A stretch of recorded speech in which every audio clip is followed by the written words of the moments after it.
बिस्मिल्लाहिर्रहमानिर्रहीम। अस्सलाम वालेकुम नाज़रीन, मैं अहमद फ़वाद हूँ। आप यूट्यूब चैनल देख रहे हैं। नाज़रीन, आज तारीख़ है 9 अक्टूबर और दिन है बुध का। सुप्रीम कोर्ट ऑफ पाकिस्तान में इस वक्त मैं मौजूद हूँ। कुछ एक्सक्लूसिव डिटेल्स आपके साथ मैंने शेयर करनी है। सबसे पहली और बड़ी ब्रेकिंग न्यूज़ तो ये है कि चीफ़ जस्टिस कादी फ़ैज़ ईसा साहब जो हैं वो तो घर जा रहे हैं। 25 अक्टूबर को वो रिटायर होंगे, अब ये कन्फर्म हो चुका है। लेकिन इसके साथ ही chief election commissioner Sikandar Sultan Raja जो हैं वो भी कादी फ़ैज़ ईसा साहब की रिटायरमेंट के बाद उनकी भी रिटायरमेंट होने जा रही है। इस पर भी कुछ एक्सक्लूसिव डिटेल्स आपके साथ में शेयर करूंगा। साथ ही साथ जस्टिस मंसूर अली शाह साहब से राब्ते बढ़ाए जा रहे हैं। सुलह की कोशिशें जस्टिस मंसूर अली शाह साहब से की जा रही हैं, क्योंकि next chief justice Mansoor Ali Shah साहब ही हैं। इस पर भी कुछ तफसीलात हैं, वो भी आपके साथ मैंने शेयर करनी है। और चीफ़ जस्टिस कादी फ़ैज़ ईसा साहब ने आज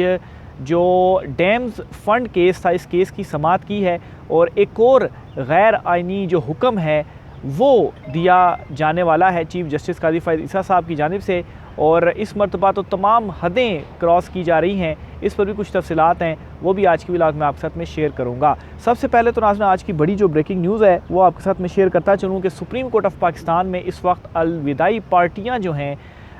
इसकी तैयारियाँ शुरू कर दी गई हैं। चीफ़ जस्टिस जब भी रिटायर होते हैं, इवन कि कोई जज जब भी रिटायर होता है तो अलविदाई जो पार्टियां हैं वो दी जाती हैं। वैसे तो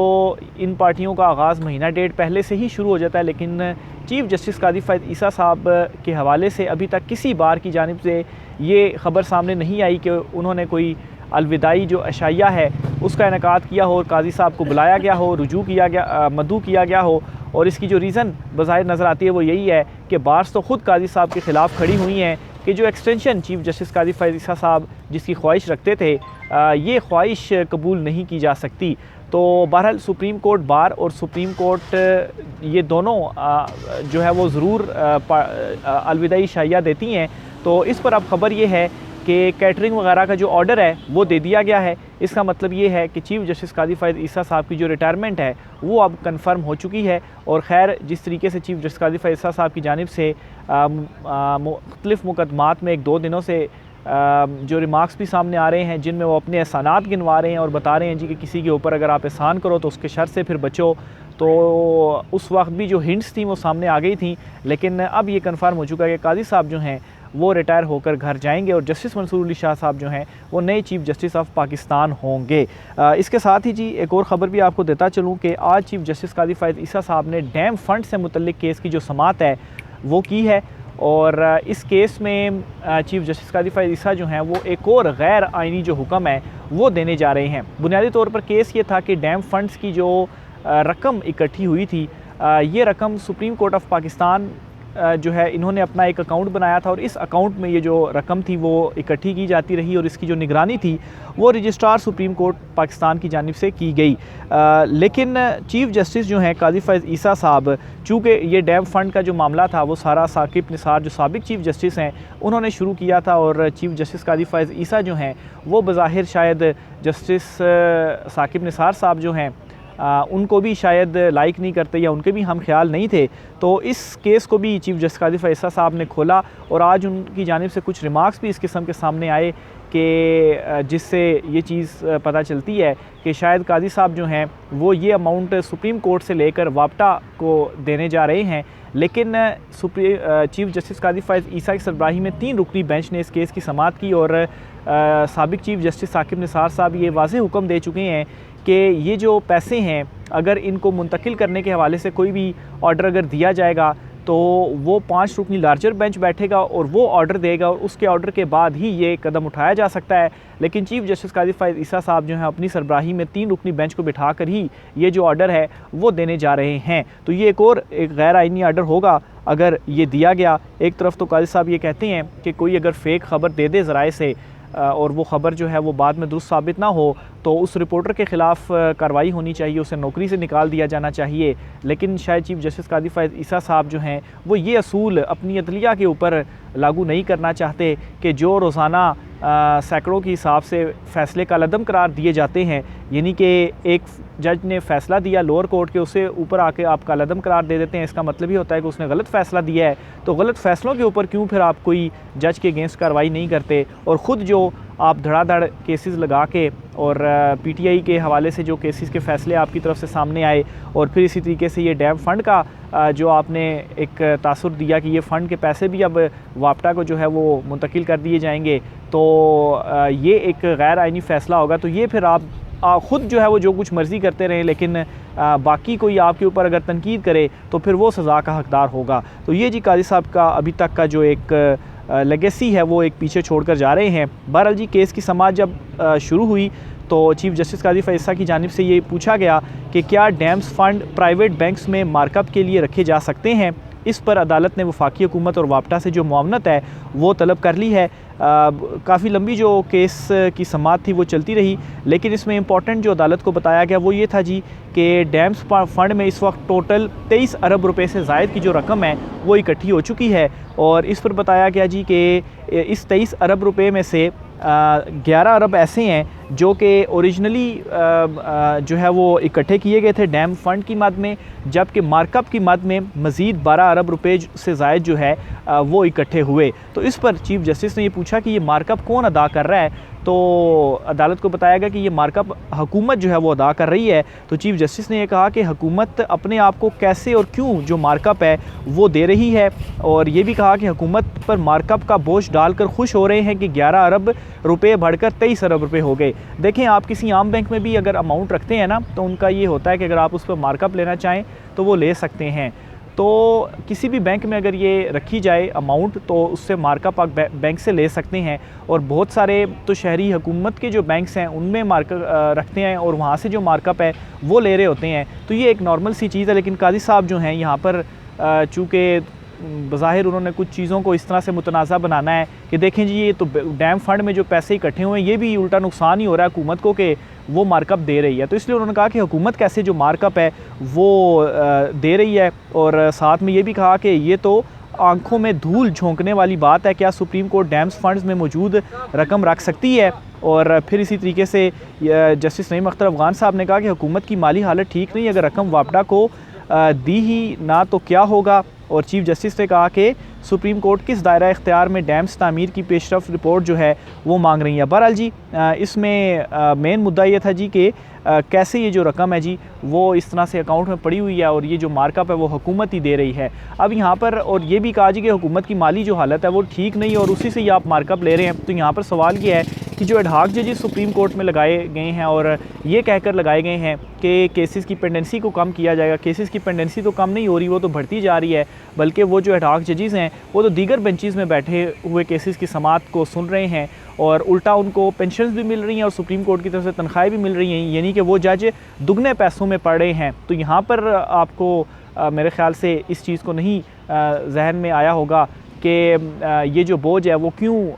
हुकूमत के ऊपर डल रहा है, या असल में तो अवाम के ऊपर ही डल रहा है, क्योंकि हुकूमत भी टैक्सों के पैसे से जो अवाम की जेब से वो निकालती है तो उसके बाद ये जो सारी तनख्वाहें हैं वो दी जाती हैं। बहरहाल जी इस पर जो रिपोर्ट है वो मांगी गई है और ऐसे ही लग रहा है कि ये पैसे वापटा को देने का सुप्रीम कोर्ट हुक्म दे देगी, लेकिन अगर ऐसा हुआ तो ये एक खिलाफ वर्जी होगी, क्योंकि 5 रुकनी लार्जर बेंच ने ये कहा हुआ है कि अगर कोई इस तरह का हुक्म देना हुआ तो पहले 5 रुकनी लार्जर बेंच बैठेगा और फिर उसके बाद वो फैसला करेगा कि इस अमाउंट का क्या होना है। तो ये जो सुप्रीम कोर्ट ऑफ पाकिस्तान में एक आज की कुछ डेवलपमेंट हुई है, एक डैम फंड से मुतल्लिक केस की जो समाअत थी वो हुई है। सिकंदर सुल्तान राजा साहब के हवाले से आपको बताता चलूँ कि जनवरी में उनकी जो रिटायरमेंट है वो होने जा रही है। चीफ जस्टिस काजी फैज़ ईसा साहब अगर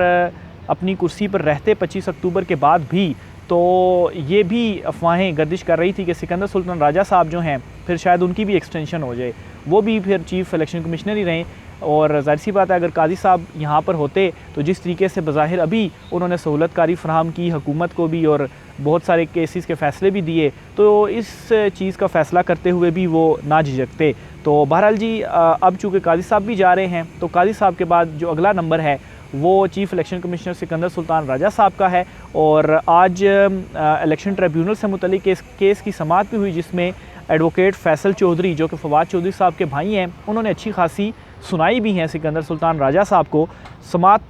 का कुछ थोड़ा सा हवाला आपको बताता चलूँ कि इस्लामाबाद के तीनों हलकों का इलेक्शन ट्रिब्यूनल तब्दील करने की दरख्वास्त पर समाअत के दौरान वकील फैसल चौधरी और chief election commissioner Sikandar Sultan Raja के दरमियान तल्ख जुमलों का तबादला हुआ। चीफ इलेक्शन कमिश्नर ने कहा कि आप हमें डिक्टेट करने की कोशिश ना करें, जिस पर फैसल चौधरी ने जवाब दिया कि आवाज़ नीचे रख के बात करें, हम यहाँ बेइज्जती नहीं करवाने के लिए आए। तो ये फैसल चौधरी साहब की जानिब से कहा गया है। तो मेरे ख्याल से जी इसमें जो मेरी असेसमेंट है, आम तौर पर अगर कोई जाने वाला ना हो तो इस तरह से अगर फैसल चौधरी साहब की जानिब से कहा गया है तो ज़ाहिर सी बात है उनके पास भी कोई एक बैक होगा, या उनको भी मामलात जो हैं वो सीधे होने की, जिस तरीके से फवाद चौधरी साहब हैं उनको भी अरेस्ट किया गया, फिर उसके बाद उनको छोड़ दिया गया, और तौहीन इलेक्शन कमीशन का मामला उनका भी है इलेक्शन कमीशन के अंदर। तो ये जो है वो सिकंदर सुल्तान राजा साहब को आज फेस करना पड़ा, और फैसल चौधरी साहब की जानिब से खरी खरी जो हैं वो सुनाई गई हैं। तो बहरहाल जी सिकंदर सुल्तान राजा साहब का भी जनवरी में टाइम एंड होने जा रहा है, और उनकी भी जो रिटायरमेंट है वो होने जा रही है। एक दो और ख़बरें हैं वो भी आपके साथ में शेयर करता चलूँ, जो कि लोअर अदालतों से हैं। मुस्तफ़ीन काज़मी साहब, जिन्होंने चीफ जस्टिस काजी फ़ैज़ ईसा साहब को ओपन कोर्ट में ये कहा था, हम देखते हैं कि आनी तरमीम जो है वो आप कैसे करते हैं, और फिर उसके बाद उनके साथ क्या हुआ, उनको अरेस्ट किया गया, उनका जिस्मानी रिमांड 4 रोज़ का हुआ, और उस जिस्मानी रिमांड के दौरान उनकी एक तस्वीर अस्पताल से सामने आई जिस पर मुबैना तौर पर तशद्दुद वगैरह जो था वो उनके ऊपर हुआ। फिर उसके बाद पुलिस ने खुद ही कहा जी कि हमें अब रिमांड नहीं चाहिए, फिर वो जुडिशल हुए, और आज ये ख़बर सामने आई है जी कि अदालत ने मुस्तफ़ीन काज़मी साहब को जो है वो उनकी जो ज़मानत है वो मंजूर कर ली है, और ज़मानत मंजूर करने के बाद उनकी जो रिहाई है वो जेल से हो गई है। अलबत्ता उनकी जो सेहत है वो अभी भी ठीक नहीं है, और वो हस्पताल में ही मौजूद हैं। तो ये मुस्तफ़ीन काज़मी साहब है, उनके हवाले से एक ख़बर थी। फिर इसके अलावा अली अमीन गंडापुर साहब जो हैं, जिनके हवाले से काफ़ी ज़्यादा चीज़ों के ऊपर प्रोपेगेट किया गया कि वो 24 से 30 घंटे गायब रहे, और फिर छोड़ छाड़ कर सब कुछ पेशावर असम्बली इजलास में पहुँच गए, उनके ऊपर बड़े सवालात थे। लेकिन उस वक्त भी मैंने कुछ फैक्ट्स आपके सामने रखे थे। 2 रोज़ कबल मैंने ये जो वीलॉग था वो किया था, और उसमें आपको बताया था कि अली अमीन गंडापुर साहब जो हैं, जो वो पेशावर अचानक से पहुँची है एहतजाज को छोड़कर, तो वो ऐसे ही नहीं पहुँचे, और फिर बाद में चीज़ें अनफोल्ड होना शुरू भी हुई कि मुलाकात हुई, और एहतजाज का जो मेन मकसद था वो हासिल भी किया गया, और पीटीआई की जो मेन लीडरशिप थी उन्होंने किसी तरह से भी क्रिटिसाइज़ नहीं किया अली अमीन गंडापुर साहब को। तो शुएब शाहीन साहब का एक बयान भी सामने आया है, और उन्होंने कहा है कि अली अमीन गंडापुर ने इस्लामाबाद आने का जो मकसद था वो पूरा किया, हम उनकी बात पर क्यों ना यकीन करें, या तो वो वहीं गिरफ़्तार हो जाते या फिर निकल आते, और उनकी गिरफ़्तारी नहीं हुई। तो इन्होंने भी अली अमीन गंडापुर साहब का जो यहाँ पर उनके हक़ में जो स्टेटमेंट है वो जारी कर दी है। तो आइनी तरमीम जो है वो तो नहीं हो रही 25 तक, अब चूँकि चीज़ें खुलकर अनफोल्ड हो गई हैं, काजी साहब की भी जो अब एक्सटेंशन है वो नहीं हो रही, और एहतजाज का जो मकसद था वो भी यही था। और अली अमीन गंडापुर साहब जो गायब रहे उस पर भी ये बताया गया कि इमरान खान साहब से भी मुलाकात हुई, ताकतवरों से भी मुलाकात हुई, और उस मुलाकात में ये फिर तय हुआ कि एहतजाज ख़त्म कर दें, हम जो है आइनी तरमीम 25 के बाद ले जाते हैं, और काजी साहब की जो रिटायरमेंट है वो भी हो जाएगी। तो अभी देखें वो चीज़ें जिस तरह से अली अमीन गंडापुर साहब ने भी कहा था कि आपको अच्छी ख़बरें मिलेंगी, तो वो अच्छी ख़बरें मिली भी, और काजी साहब की जो रिटायरमेंट है वो भी हो रही है। इसी तरह से जी चीफ जस्टिस काजी फ़ैज़ ईसा साहब को साबिक चीफ जस्टिस ने खरी खरी सुनाई है, और ये साबिक चीफ जस्टिस हैं जी जस्टिस अनवर ज़हीर जमाली साहब। इन्होंने एक इंटरव्यू दिया है, और इस इंटरव्यू में इन्होंने कहा है कि चीफ जस्टिस पाकिस्तान काजी फ़ैज़ ईसा को इस्लामाबाद हाई कोर्ट के 6 जजों के ख़त पर स्टैंड लेना चाहिए था, इससे बड़ा और क्या पहलू सामने आ सकता है। लेकिन जिस तरीके से ये स्टैंड नहीं लिया गया, तो ये जो है वो चीफ जस्टिस के ऊपर एक बड़ा सवाल है। तो ये जी जस्टिस साबिक चीफ जस्टिस हैं अनवर ज़हीर जमाली साहब, उन्होंने भी चीफ जस्टिस काजी फ़ैज़ ईसा साहब को यहाँ पर जो सवाल हैं वो उठा दिए हैं। आखिर में जी एक और ख़बर भी आपके साथ मैं शेयर करता चलूँ, और वो है जस्टिस मंसूर अली शाह साहब से। जस्टिस मंसूर अली शाह साहब से एक और कोशिश की जा रही है इस वक्त सुलह की, और सुलह की कोशिश का जो मकसद है वो यही है जी कि काजी साहब तो जा रहे हैं, और अगर काजी साहब रहते हैं तो इससे जस्टिस मंसूर और लोअर कोर्ट्स के जो जजेस हैं, सुप्रीम कोर्ट के जजेस, हाई कोर्ट के जजेस, इवन के वकला जो हैं वो सारे हमारे ख़िलाफ़ अगर खड़े हो जाते हैं, तो फिर उसके बाद हमने अदालतें कैसे चलानी है। तो फ़ैसला किया गया है कि ये जो अदलिया से महाजराई है इसको अब ख़त्म किया जाए, और मामलात को ज़रा बेहतर किया जाए, और जस्टिस मंसूर अली शाह साहब से भी जो सुलह है वो की जाए, और इसी तरीके से जो मामलात हैं वो आगे चलाए जाएँ। बहरहाल जी जस्टिस मंसूर अली शाह साहब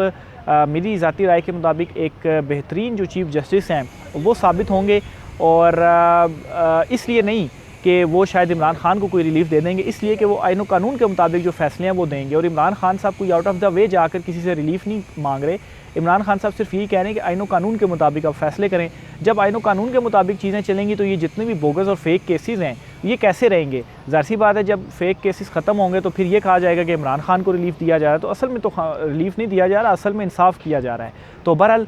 जस्टिस मंसूर अली शाह साहब के साथ भी ये जो कोशिशें हैं वो शुरू हो गई हैं। मज़ीद जो भी होता है आपसे शेयर करते रहेंगे। आज की व्लॉग से इतना ही, इजाज़त दीजिए, अल्लाह हाफ़िज़।